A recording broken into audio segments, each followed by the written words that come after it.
नुसता आठवणी हा शब्द जरी ऐकला ना, तरी अनेक आठवणींना आपण सामोरे जातो. तेव्हा समजतं किती पटकन काळ पुढे गेला.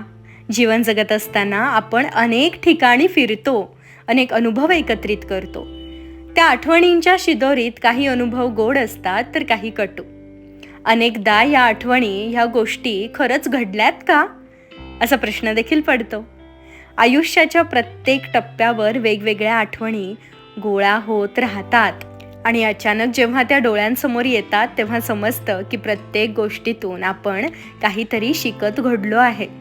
कोणत्या आठवणी लक्षात ठेवणे हे देखील आपल्याच हातात असतं, नाही का? आठवणींचं गाव तसं बघायला गेलं तर खूप मोठं. मग त्या गावात अनेक बगीचे असतात, तर कधी दगडधोंडे सुद्धा. मग आपणच ठरवायचं की दगडधोंड्यांमध्ये अडकून पडायचंय का बगीच्यामध्ये शांत रेंगाळून त्या हिरवळीचा